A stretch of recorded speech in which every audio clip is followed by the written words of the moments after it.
Rajkamal films international உலக நாயகன் கமலஹாசன் வழங்கும் சிவகார்த்திகேயன் நடிக்கும் அமரன் 31 அக்டோபர் தீபாவளி முதல் உலகமெங்கும்.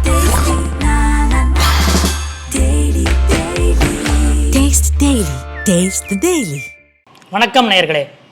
இன்று ஜூலை 27ஆம் தேதி டெல்லியிலே நித்தி ஆயோக் கூட்டம் இந்திய பிரதமர் மோடி தலைமையில் நடைபெற்றது. இந்த கூட்டத்திலே கலந்து கொள்வதாக ஏற்கனவே திட்டமிட்டிருந்த தமிழ்நாடு முதலமைச்சர் மு.க. ஸ்டாலின் இன்று அந்த கூட்டத்தில் கலந்து கொள்ளவில்லை.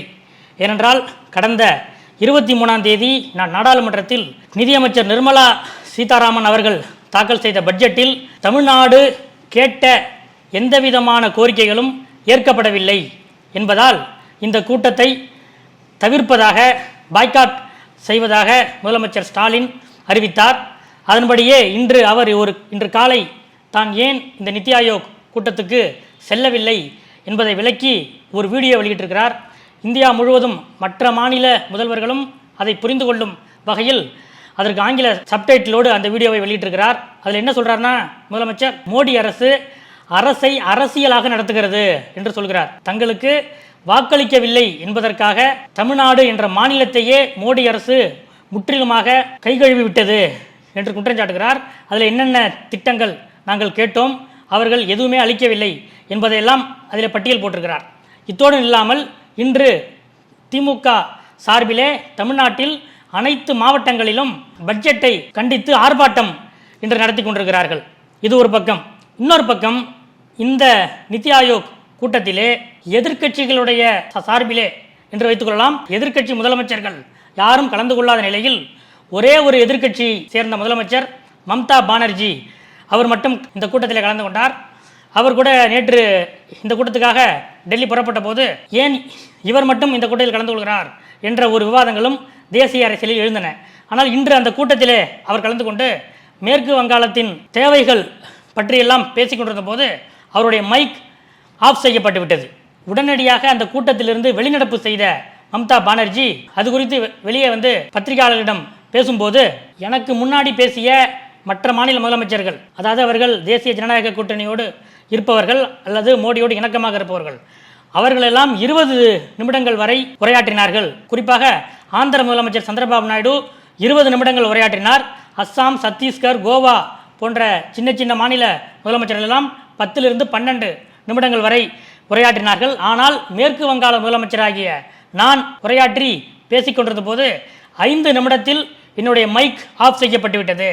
மேற்கு வங்கத்துக்கு மத்திய அரசு போதுமான நிதி ஒதுக்கவில்லை என்று நான் சொல்லிக் கொண்டிருந்த போதே எனது மைக்கை ஆஃப் செய்து விட்டார்கள்.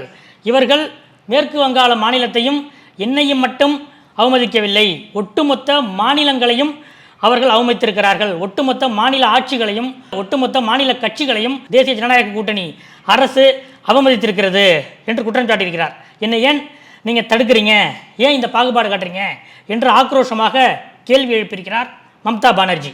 இது நடந்தது 2024 ஜூலை 27. அப்படியே ஒரு 12 வருடங்கள் நாம் பின்னோக்கி சென்றால் 2012 டிசம்பர் 27 அப்போது காங்கிரஸ் ஆட்சி நடந்து கொண்டிருக்கிறது. இந்தியாவின் பிரதம மந்திரியாக மன்மோகன் சிங் இருக்கிறார் காங்கிரஸ் ஆட்சியிலே. இப்போ தான் நித்தி ஆயோக், அப்போ அதுக்கு பேர் பிளானிங் கமிஷன், திட்ட கமிஷன் என்று ஒரு வகையும், தேசிய வளர்ச்சி கவுன்சில் NDC என்ற 2 வகையான கூட்டங்கள் அப்போது நடக்கும். இந்த வகையிலே 2012 டிசம்பர் 27ஆம் தேதி NDC நேஷனல் டெவலப்மெண்ட் கவுன்சில் அந்த கூட்டத்திலே அப்போதைய தமிழ்நாடு முதலமைச்சர் ஜெயலலிதா சென்று கலந்து கொண்டார். அப்போது அவர் உரையாற்றி கொண்டே இருக்கும்போது 10 நிமிடங்களில் அவருடைய உரையை முடிக்குமாறு எச்சரிக்கை மணி ஒலிக்கப்பட்டது. சட்டமன்றத்திலே உறுப்பினர்கள் பேசிக்கொண்டிருக்கும் போது சபாநாயகர் மணி அடிப்பார் அல்லவா, அதுபோல ஒரு மாநில முதல்வர் பேசிக்கொண்டிருக்கும் போது தேசிய வளர்ச்சி சபை கவுன்சில், நேஷனல் டெவலப்மெண்ட் கவுன்சில் அந்த கூட்டத்திலே ஜெயலலிதா பேசும்போது எச்சரிக்கை மணி அழுத்தினார்கள். உடனடியாக கோபம் கொண்ட ஜெயலலிதா, என்னுடைய மீத உரையை இந்த கூட்டத்தில் நான் படித்தேன் என்று கருதி கொள்ளுங்கள் என்று சொல்லிவிட்டு உடனடியாக அந்த கூட்டத்திலிருந்து இன்று மம்தா பானர்ஜி எப்படி வெளிநடப்பு செய்தாரோ அதே போல 2012 மன்மோகன் சிங் பிரதமராக இருந்தபோது நடந்த NDC கூட்டத்திலிருந்து ஜெயலலிதா வெளிநடப்பு செய்தார்.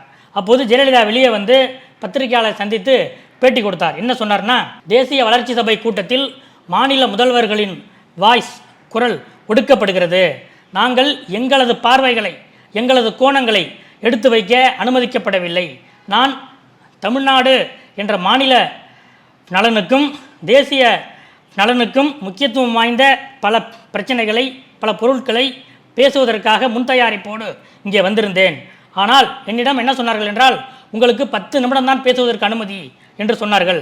ஆனால் நான் என்னுடைய உரை கிட்டத்தட்ட 30 நிமிடங்கள் நான் தயாரித்து வைத்திருந்தேன்.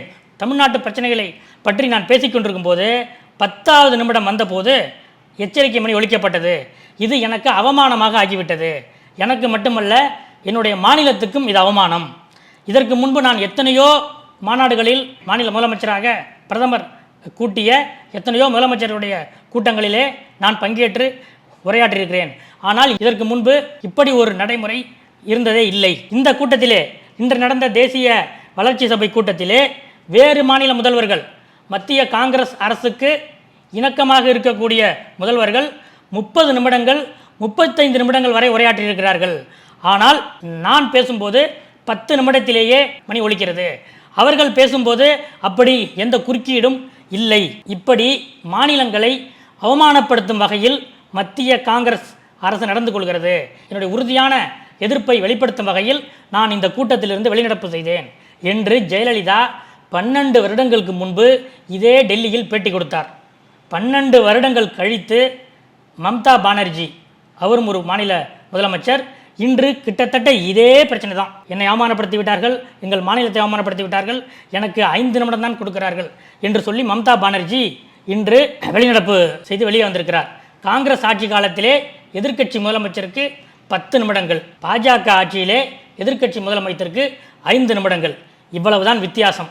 எதிர்க்கட்சிகள் வஞ்சிக்கப்படுகின்றன, எதிர்க்கட்சிகள் ஆளும் மாநிலங்கள் தொடர்ந்து வஞ்சிக்கப்படுகின்றன என்பது ஆட்சிகள் மாறினாலும் ஆளுகின்ற கட்சிகள் மாறினாலும் மாநிலங்களுக்கு இதுதான் நிலைமை என்பது 2012 ஜெயலலிதா வெளிநடப்பு செய்ததும் 2024 மம்தா பானர்ஜி வெளிநடப்பு செய்வதையும் ஒப்பிட்டு பார்க்கும்போது நமக்கு இன்னும் நிலைமை மாறவில்லை. இந்தியாவில் மாநிலங்களுடைய உரிமை எப்படி இருக்கிறது என்பதற்கு இதுவே சாட்சி. இன்று நடந்த நித்தி ஆயோக் கூட்டத்தில் இன்னொரு முக்கியமான விஷயம் என்னவென்றால், தேசிய ஜனநாயக கூட்டணி அரசுக்கு முக்கியமான ஆதரவை அளித்து வரும் பீகார் மாநில முதலமைச்சர் நிதிஷ்குமார் இந்த கூட்டத்தில் பங்கேற்கவில்லை. எதிர்க்கட்சிகள் ஆட்சி செய்கிற மாநில முதலமைச்சர்கள் தான் இந்த கூட்டத்தில் பங்கேற்கவில்லை என்றால், தேசிய ஜனநாயக கூட்டணியிலே இருக்கக்கூடிய பீகார் மாநில முதலமைச்சர் நிதிஷ்குமாரும் பங்கேற்கவில்லை.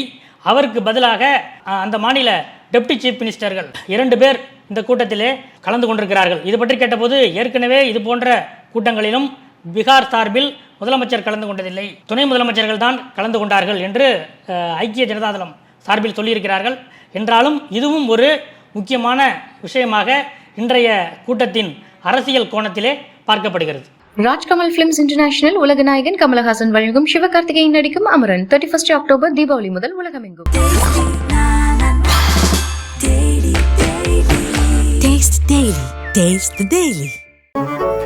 மின்னம்பலம்.com தமிழின் முதல் மொபைல் பத்திரிகை.